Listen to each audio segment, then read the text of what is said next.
Me fizeram aqui uma pergunta a nós, né, casa de oração. Disseram assim: de acordo com o Espiritismo, de onde vêm os poderes de Jesus? De acordo com o Espiritismo, de onde vêm os poderes de Jesus?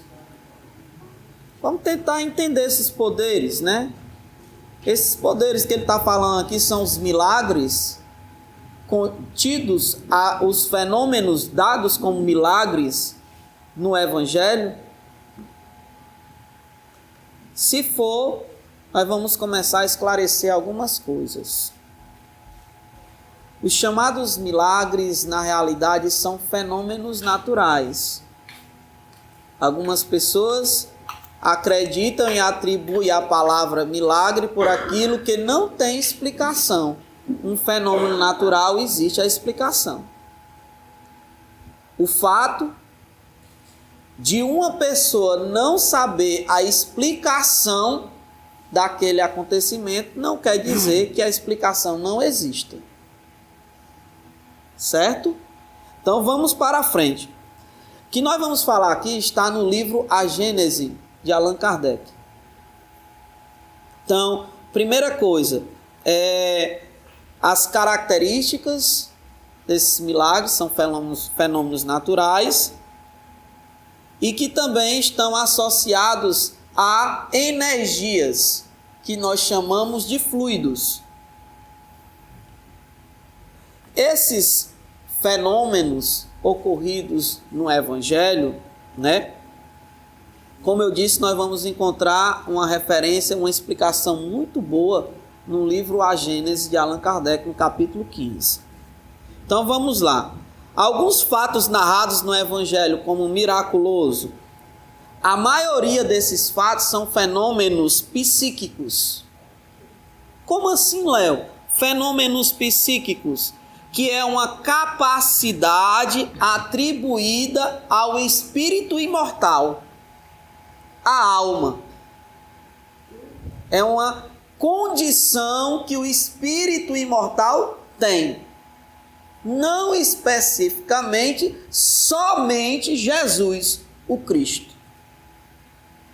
E eu vou já explicar porque que com ele se deu em maior evidência. Certo? A história, ela vai nos mostrar que em todos os tempos esses fenômenos psíquicos, eles existiram. Por exemplo, né, vamos falar aqui Antônio de Pádua, o conhecido Santo Antônio de Pádua. Ele foi dado como santo por ter sido comprovado que ele estaria em 2 lugares ao mesmo tempo. Em um momento estava celebrando uma missa, e em outro momento ele estava em um lugar bem distante, estava defendendo seu pai de um julgamento à morte. Foi dado como santo, que é comprovada a sua existência. Doutrina Espírita vai falar sobre isso aí, explicar bicorporeidade, lá no livro A Gênese. Outra coisa, Francisco de Assis. Fenômenos ocorridos com Francisco de Assis, o conhecido São Francisco. Também são fenômenos característicos do espírito. Materializações. Por exemplo, os profetas.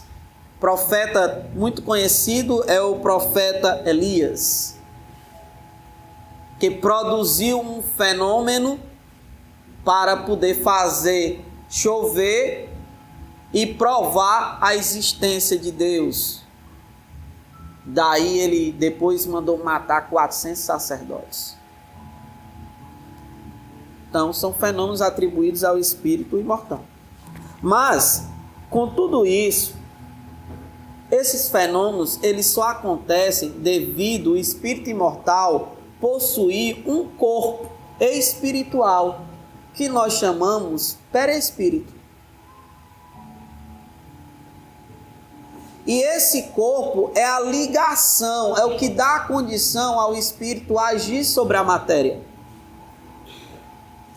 No caso de Jesus Cristo, aconteceu com muito mais evidência devido à sua grande evolução espiritual. Jesus é o espírito mais puro que esteve na face do planeta Terra. A espiritualidade superior vai nos falar que Jesus foi o espírito confiado por Deus para criar o planeta Terra. E isso nós vamos achar muito claramente no livro O Cristo em Nós, do espírito Miramês, psicografado pelo médium João Nunes Maia. Certo? Então, a outra questão é que, devido à sua grande evolução espiritual, os grandes espíritos, eles podem reencarnar e vão utilizar a matéria, as energias, os fluidos daquele planeta, que vai facilitar com que ele haja sobre aquele mundo que ele está encarnado. E devido à sua grande evolução espiritual, ele estava ligado a um corpo de carne e osso, aos laços fluídicos estritamente necessários. Mas ele tinha uma visão completa do mundo espiritual. Existem algumas pessoas que têm uma visão do mundo espiritual, mas é uma visão momentânea, chamada de dupla vista ou de vidência. São os médios de vidência, mas ele não vê constantemente o mundo espiritual. Jesus, não. Devido à sua evolução espiritual, ele tinha essa visão completa do mundo espiritual.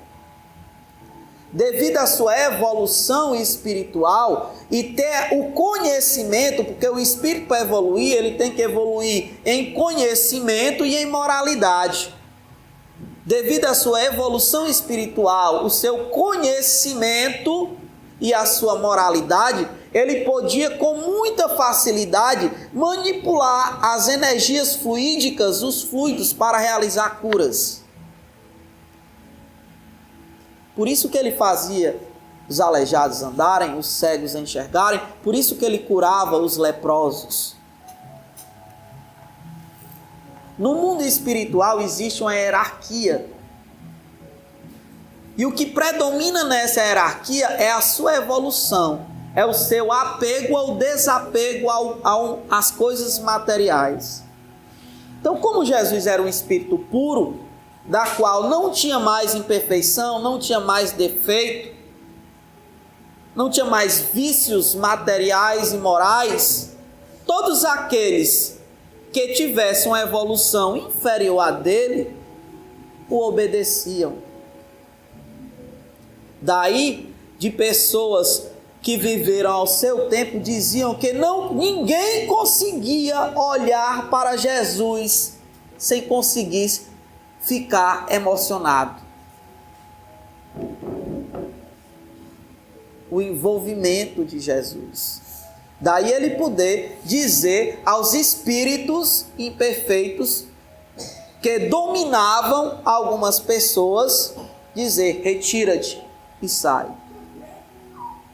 Daí ele poder, a sua grande energia espiritual, curar as pessoas. De uma pessoa acreditar tão ao ponto de só tocar nele e ficar boa de uma hemorragia de 8 anos. Dele ter a capacidade de dizer a uma pessoa que estava sendo dada como morta: levanta-te e anda. Como foi com o filho da viúva de Naim, como foi com a filha do centurião, como foi com Lázaro, porque ele tinha a visão do espírito. Entre o espírito e a matéria existe uma ligação, e a morte só acontece quando essa ligação entre espírito e matéria ela é desfeita completamente. Enquanto essa ligação não for desfeita, o corpo pode até ser dado como morto, mas ainda existe a possibilidade da vida. E como Jesus tinha essa visão espiritual, via perfeitamente que os laços fluídicos, energéticos entre espírito e corpo não estavam rompidos, e ele tinha evolução espiritual suficiente para determinar energias fluídicas, aquele corpo que estava prestando, ele poderia dar aquela energia e determinar o espírito: volta ao teu corpo, levanta-te e anda. Que até então, na época de Jesus, as pessoas não entendiam e davam como milagres, mas que a codificação espírita no livro A Gênese vai mostrar que eram fenômenos psíquicos, que está atribuído ao espírito imortal. Mas por que acontecia com mais evidência em Jesus ou Cristo? Devido à sua evolução espiritual. E isso não tira de nenhuma forma a sua divindade. A doutrina espírita nos faz compreender, diante de uma forma lógica e raciocinada. Então, esses poderes, entre aspas, de Jesus, na realidade, são condições conquistadas em virtude da sua evolução, do seu conhecimento, adquirido através do seu trabalho, da sua dedicação, do seu esforço. Porque a diferença entre Jesus e nós é somente uma: a evolução.